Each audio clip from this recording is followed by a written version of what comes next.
Hey, this is Dave DeCamp from antiwar.com. This is anti-war news for Tuesday, July 30th, 2024.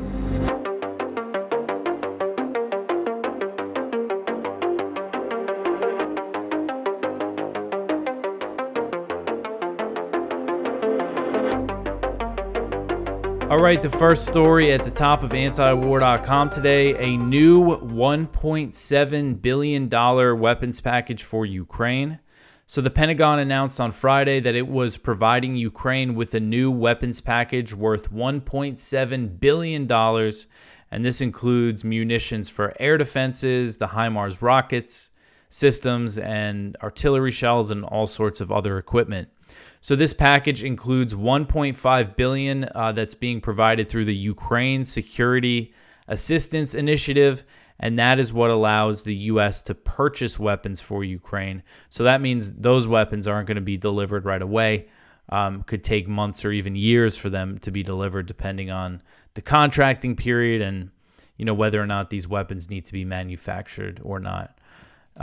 Depending on what it is. And then the other $200 million is being provided through the Presidential Drawdown Authority, and that lets the U.S. ship weapons straight from its own military stockpiles to get things there nice and quick. And this announcement came a few days after the Pentagon said it found an accounting error that overvalued previous weapons sent to Ukraine, freeing up another $2 billion to spend on the proxy war. So a very convenient accounting error. And this new U.S. military aid comes as Russian forces are making steady gains in the east, in the Donbass, and they are closing in on the Donetsk city of Pokrovsk. And that is where a lot of their offensive seems to be focused. But again, I shouldn't say again because I haven't talked about it in a while. I haven't really been covering, kind of the fighting in Ukraine. It's still really raging along the front line, and lots of Russian strikes in Ukraine, lots of, small Ukrainian drone attacks inside Russia. This goes on. And, we've been talking a little bit about the chances for a peace deal, what Trump has been saying, some things Zelensky has been saying. One thing I think I failed to mention is kind of what's an obvious reality probably is the fact that the Biden administration, they're not making a deal. They're not going to encourage peace talks before November, before the election. This is Biden's war. And if they, if any kind of deal is made that cedes territory to Russia before the election, I would assume that would hurt, that they might think that would hurt Kamala Harris. Again, I just don't expect the U.S. to encourage any sort of talks right now. So the Pentagon, they put out the list of this weapons package, and it includes munitions for the National Advanced Surface-to-Air Missile System, short and medium-range air defense munitions, RIM-7 missiles for air defense, electronic warfare equipment, the HIMARS ammunition, artillery rounds, mortar rounds, precision aerial munitions, anti-tank weapons, small arms, explosives material, demolition equipment, small arms, spare parts, and things like that. So the Pentagon also released a fact sheet on Monday that said the Biden administration has pledged more than $55.4 billion in military equipment for Ukraine since Russia launched its invasion in February 2022. And these funds for the new U.S. weapons package are being pulled from the $61 billion that Biden authorized in April. That was part of the $95 billion, the big foreign military aid bill. So adding it all together, the $61 billion and what was spent previously, the total cost of this proxy war since February 2022 has been about $186 billion, and that's just what we know about. Of course, this is going to cost us in many other ways as things go on, as the tensions continue to build with Russia.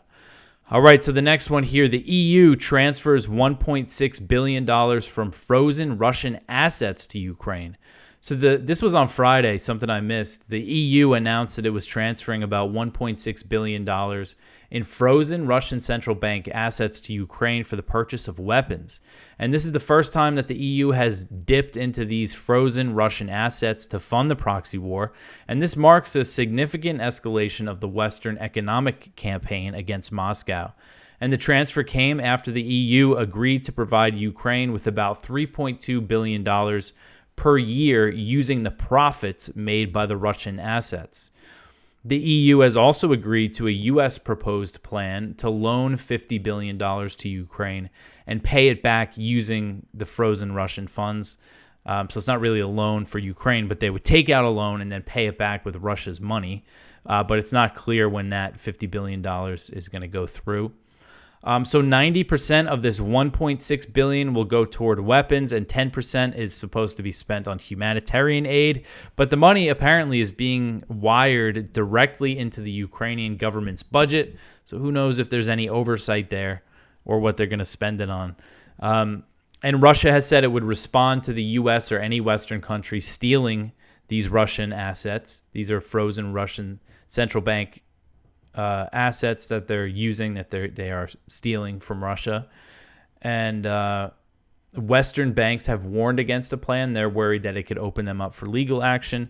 And of course, this is going to complicate any future, if there's ever any future peace deal that involves the West lifting sanctions, all this stuff is going to really complicate that, So it's just not good. And Ukraine is not very grateful.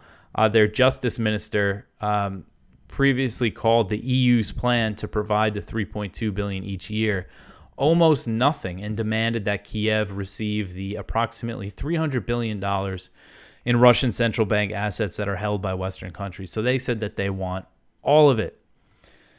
All right, so the next one here, F-16s to appear in Ukraine within weeks, will operate far from front. This article is from Kyle Anzalone at the Libertarian Institute. Ukraine is set to begin receiving F-16 fighter jets from its Western backers later this week after months of delays. The advanced aircraft will serve in a limited role out of fear they will be easily shot down by Russian air defenses. Well over a year after the U.S. and its NATO allies announced a plan to train Ukrainian pilots on the F-16 and supply the jet to Kiev, the first batch of warplanes is expected to be operational in a matter of weeks. But this arrival of these American-made aircraft is not expected to have a major impact on the fighting. It's not clear right now if the F-16s have actually arrived. Ukrainian officials say that they're in the process of moving the F-16s into the country, but they've declined to say how many planes they're going to get or if they're there already. And the Washington Post reported that the F-16s are expected to operate far from the front lines and mainly focus on downing Russian missiles and drones. The U.S. administration is concerned that Russian air defenses will be able to quickly defeat the F-16s. The Post report said, quote, officials have said that the planes, at least initially, are unlikely to fly too close to the frontline fighting, meaning it is unclear they will even be able to deter attacking enemy aircraft from crossing into Ukraine from Russian airspace, end quote. And this is something that was sold, when NATO took this escalation to give Ukraine Western-made fighter jets, it was kind of sold as a game changer, but it's clear it's not going to be a game changer for Ukraine. We also don't know, these reports say only 6 Ukrainian pilots have completed the training. So that means only 6 people are going to be capable of flying these things in Ukraine. So, it's not like they're really getting much right now. All right, so the next one here, I left up the one from yesterday about Putin warning Russian response to the U.S. missile deployment in Germany. But the next one, this is some story here. So Israel detains soldiers suspected of rape, and it sparks protests. So on Monday if you happen to be listening with your kids or anything, maybe skip this story. There's some pretty, just horrible, gross details here. But anyway, so On Monday, Israeli military police detained Israeli soldiers who were suspected of raping a Palestinian prisoner at the notorious Sidi Taiman prison in southern Israel. This is the prison that we've had Israeli whistleblowers come out and detail abuse and torture of the Palestinians who are there, and they're Palestinians who were detained in Gaza. Israeli media reported that the Palestinian prisoner was transferred from Sidi Taiman to a hospital with an injury to his anus that was so severe he could not walk. So when the Israeli military police went to the detention facility to detain the soldiers suspected of forcibly sodomizing the Palestinian man, they were met with resistance. A security source told Haaretz that Israeli soldiers at the facility refused to leave and barricaded themselves in. They also reportedly used pepper spray on the military police, so some infighting between Israeli soldiers and military police. The police ended up detaining 9 out of the 10 IDF soldiers who were suspected of abusing this Palestinian detainee, and the arrest of the suspected rapists sparked protests from far-right Israeli activists, as well as members of the Israeli Knesset who joined the protesters as they stormed Sidi Taiman. It includes a member of the Religious Zionism Party, which is Bezalel Smotrich's party, and at least one member of the government of Netanyahu's coalition was spotted among the protesters, and that is Heritage Minister Amichai Eliyahu, who's a member of the Jewish Power Party, which is led by Itamar Ben-Gvir. Later in the day, protesters stormed Beit Lid, which is a base, another military base, where the Israeli soldiers are being held. And some of the protesters were armed with guns, wearing masks, and they're accompanied by members of the Israeli parliament. Ben-Gvir, the Israeli Minister of National Security, he got his supporters all whipped up into a frenzy about this. He praised the detained Israeli soldiers, calling them the best heroes and denouncing their arrest as shameful. Ben-Gvir said the Israeli security establishment should support the soldiers and, quote, learn from the prison service. Light treatment of terrorists is over. Soldiers need to have our full support, end quote.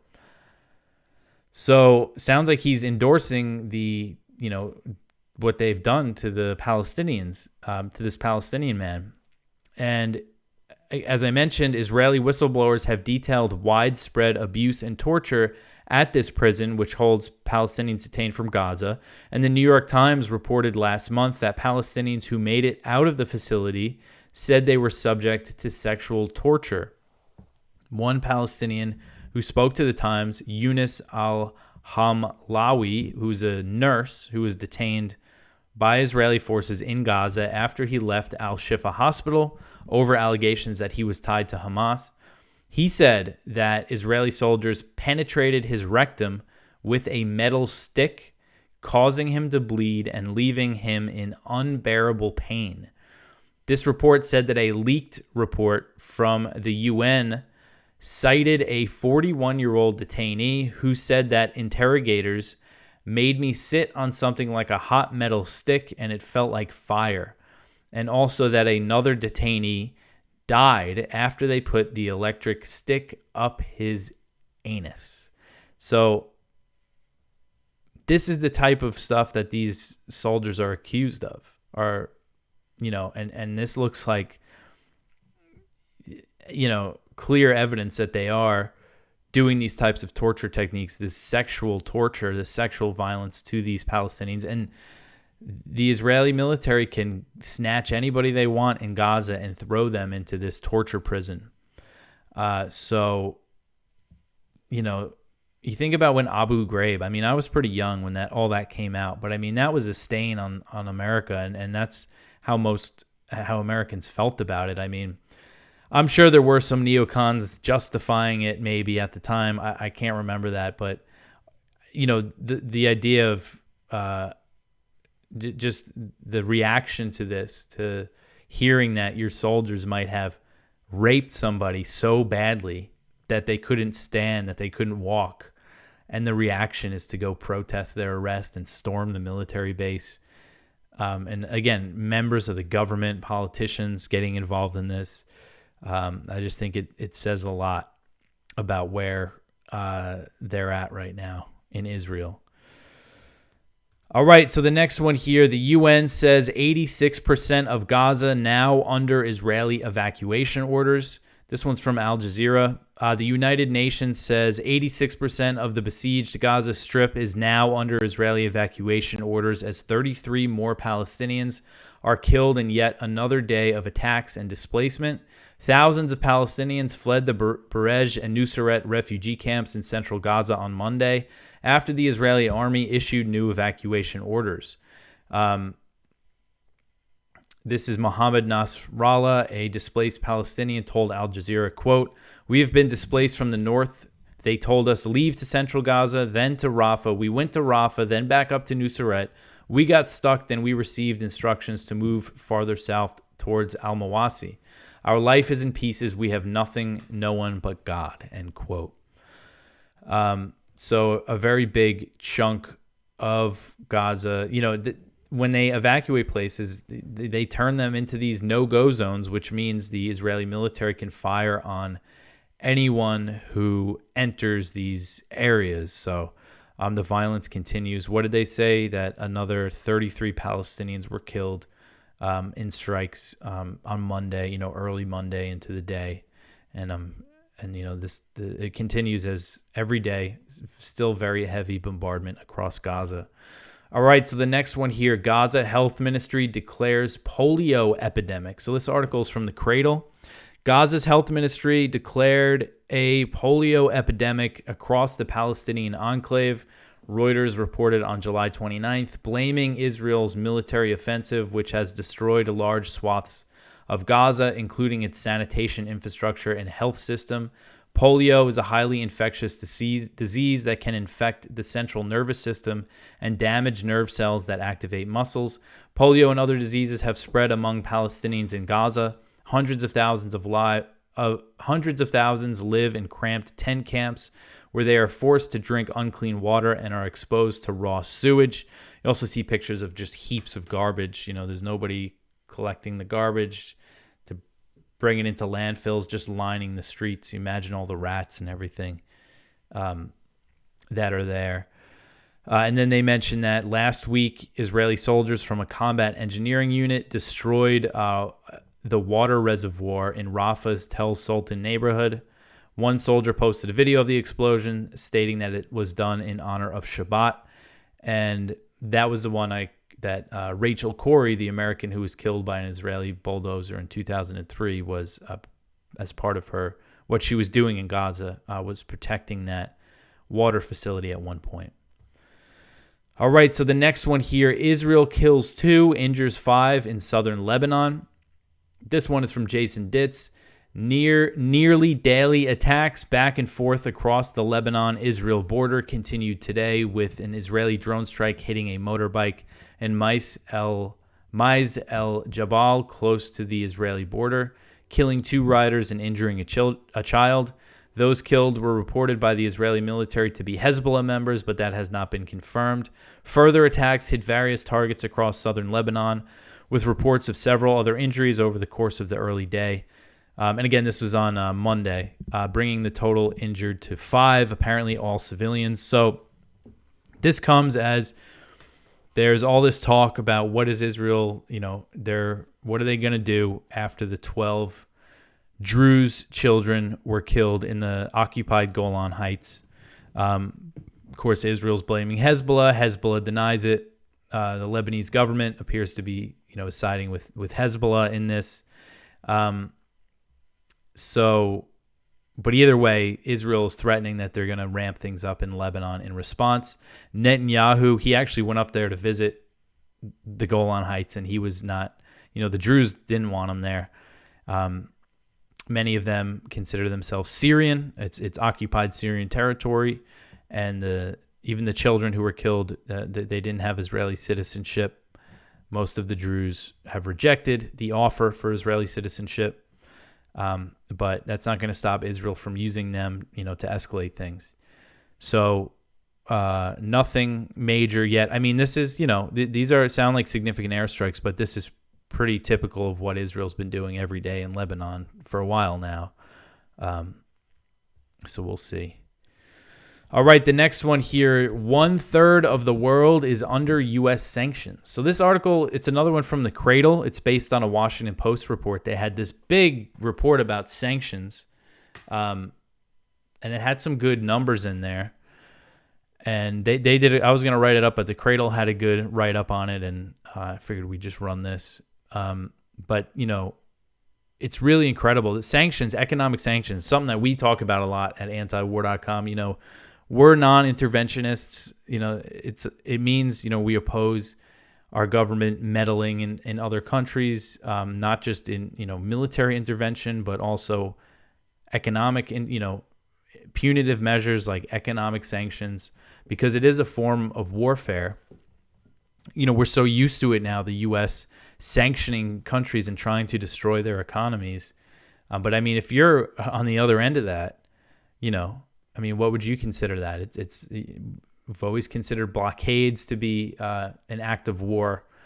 Why not economic sanctions that are designed to destroy a country's economy? And, the strategy is, if we put all these sanctions on, the people are going to rise up against their rulers and overthrow them. But that's never happened. And, you have to think about it from the person's perspective living under those sanctions. If you see like Joe Biden or Donald Trump or Barack Obama come out and say, we're, imposing sanctions on this country to hurt their economy, you think, the people in that country are going to look at that and say, say that they should rise up, or no, they blame it on the person who's doing it to them, the person who is actively trying to hurt their economy. But anyway, so the U.S. government currently imposes sanctions on 1/3 of all nations on Earth in a situation that disproportionately affects low-income countries, 60% of which are under U.S. sanctions of some kind, according to an analysis of the White House's long-standing policy of economic warfare by the Washington Post. So 1/3 of all nations on Earth are subject to some form of U.S. sanctions. The trend spiked during the last 4 U.S. governments and reached a fever pitch under President Biden, who has imposed over 6,000 sanctions in just 2 years. So if you look at the numbers, Obama really ramped up sanctions.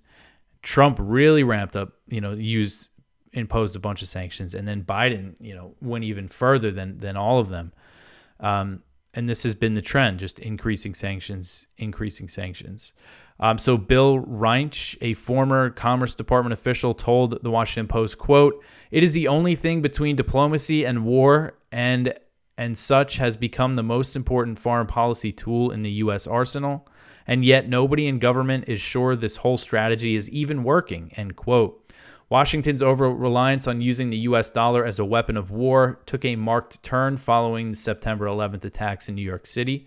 Up until then, economic sanctions had primarily targeted what they called rogue states like Cuba and Libya to block them from taking part in the global financial system and instigating regime change. However, from 2001 onward, sanctions were used more freely by successive U.S. presidents to isolate nations worldwide. And they've particularly shifted their strategy to West Asia and further east in Asia. So they have some useful charts here. So they have this thing, the U.S. global sanctions by impact, and they name countries that it has had a high severity impact. And those are the countries that are essentially under U.S. economic embargo, and that is Iran, North Korea, Venezuela, Syria, and Cuba. And this goes to show what a failed policy this is. North Korea has been under these sanctions since 1950, and Cuba has been under these sanctions since 1962. And who is still in power in both of those countries? The governments that the U.S. is trying to hurt. Just goes to show it doesn't work.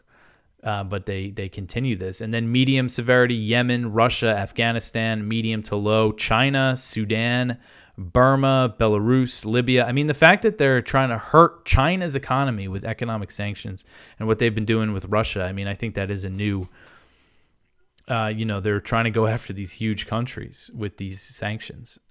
These aren't small countries that they can just kind of keep under blockade. So it's definitely interesting to see the increase in recent years, which is something like, if you follow this stuff, this Biden administration, I used to always cover sanctions, but I can't anymore because they're just always announcing new sanctions on like people in this country, people over there. I mean, it's almost seems like it's like a daily occurrence that they announce new sanctions. All right, so the next one here, speaking of sanctions, the U.S. accuses Venezuela of election manipulation. So U.S. officials on Monday accused Venezuela of election manipulation and suggested more sanctions could be imposed on the country after President Nicolas Maduro secured a third 6-year presidential term. Venezuela's election authority said Maduro won 51% of the vote, while the leading opposition candidate, Edmundo Gonzalez, received 44%. And the opposition is disputing the results, claiming that Gonzalez really won by a wide margin. 2 U.S. officials speaking to reporters called on the election authority in Venezuela to release a detailed breakdown of the vote. These U.S. officials did not announce any new sanctions, but said more could come. One said, quote, "We are faced with potentially a new scenario. We are going to take that into account as we move forward where we may head with respect to sanctions toward Venezuela." So they're saying, that they want them to publish the detailed precinct level results of the election. And again, the opposition is rejecting it. It was strange Sunday night that they were claiming victory, the opposition, before the actual results were announced. There's some polls that showed, that the opposition was winning. One of the polls that was reported on was conducted by an American company, but then the results were announced late Sunday night, but the opposition is still rejecting the results. And so in 2018, the U.S. rejected the results of Venezuela's election. And then they recognized Juan Guaido as the interim president of Venezuela in 2019, despite Maduro being in power in Caracas, being the president. And this was a very failed regime change effort that was launched by the Trump administration and the neocons that were in the Trump administration. Elliot Abrams was involved in that. John Bolton, when he was the national security advisor. And this involved a failed coup launched by Guaido and a ratcheting up of sanctions to a level, again, that amounted to an economic embargo in Venezuela. John Bolton recently acknowledged that the Trump administration knew that the sanctions campaign would cause suffering in Venezuela and contribute to migration out of the country. And I saw this thanks to Aaron Mate tweeted this out with the election stuff going on. This is the Washington Post story that was published a few days ago. Bolton said, quote, "There was no doubt the sanctions, along with the general economic deterioration before we imposed them, was driving a lot of people out of the country. That, to me, was a way to put pressure on the country," end quote. And there's been a huge spike in migration out of Venezuela since the sanctions were really ramped up. And the Biden administration recently started engaging with the Maduro government and eased some sanctions on Venezuela's oil industry, but some of those have already been reimposed. So they're just going to lean on their old strategy here. They're not happy with the election results, so they're going to sanction this country. And it really is something. You hear the U.S. talk about election interference, based on Facebook ads or something. But here you have a country having elections in the U.S. being completely as involved as they possibly can be, and we saw a lot, the migration thing. I hope some more, MAGA type people and even the Republicans in Congress. I mean, they've all put out statements basically calling for regime change in Venezuela. Again, the contribution to migration that the sanctions have caused and kind of U.S. foreign policy in general is something people need to be more aware of. So Rick Scott, who's a Republican senator from Florida, he is calling on Biden to do kind of a similar Guaido-style strategy here. He sent a letter to Biden urging him to recognize Gonzalez as the president-elect, the opposition as the president-elect. So we'll see if they go that route. So far, I just saw Rick Scott. He was the only signature on the letter. All right, so the last story here, the U.S. and Japan announced steps to strengthen alliance. The U.S. and Japan have announced steps to strengthen their military alliance as part of a U.S.-led buildup in the region aimed at China. Secretary of State Antony Blinken and Secretary of Defense Lloyd Austin are visiting the region, and they held talks with their Japanese counterparts in Tokyo on Sunday. One step the four officials announced was a U.S. plan to upgrade its command center in Japan. The overhaul of the command center will give U.S. forces Japan more authority to conduct joint operations with the Japanese military without having to go through U.S. Indo-Pacific Command in Hawaii. Lloyd Austin says this is the strongest improvement of U.S. military ties with Japan in 70 years, so making a very big deal about it. And Japan hosts 54,000 U.S. troops. That is the largest foreign U.S. military presence in the world. And about 70%, something I always think is important to point out because you see the U.S. rhetoric about Asia, they talk about it needs to be free and open and everything. About 70% of U.S. bases in Japan are in Okinawa, in the Okinawa prefecture, and that accounts for only 0.6% of Japan's territory. And the people of Okinawa are overwhelmingly against this, having to take on this burden of having all these U.S. military bases. And they want the U.S. to reduce its military presence. They want bases to close down. But right now, Washington and Tokyo are forcing a construction project to relocate a base against the wishes of the governor, against the wishes of the people who live there. So something I always think that's good to point out. The U.S. and Japan also announced plans to increase cooperation in developing weapons and for more joint training and military exercises. And they pledged that they would boost cooperation with the Philippines. The U.S. is trying to form this new U.S.-Japan-Philippine trilateral alliance. Blinken also met with the Quad foreign ministers while he was in Japan. And the Quad is the U.S., India, Australia, and Japan. They put out a statement taking aim at China. Also, the joint statement between the U.S. and Japan really went after China. They called China the greatest strategic challenge in the Indo-Pacific region and beyond. So those are big words, and China, of course, reacted harshly to that, and the Quad saying that, other countries are stoking tensions in the region and everything. So now Blinken and Austin are on their way. They might already be there in the Philippines, and we're going to see probably the U.S. announce some new support for the Philippines now too. So that is it for the news for today. Please go check out our Viewpoints, one from Jonathan Turley. The most chilling words today. I'm from NewsGuard, and I am here to rate you. One from Nick Terse, Osama bin Laden's enduring triumph. One from Amir Tibon, Netanyahu pulled an old, cruel trick on Congress and on Israel's hostages. One from Andrew Wolf Jr., U.S. sanctions policy, too much collateral damage. And one from Branko Marchteach, an untold history of Joe Biden's support for Israel. So please go check all of that out. You could always support this show by sharing it with your friends, liking, subscribing wherever you watch. You could leave a review if you listen to the podcast version, depending on what platform you use. Follow us on Instagram, on Twitter. I will be back tomorrow with some more news. Thanks for listening.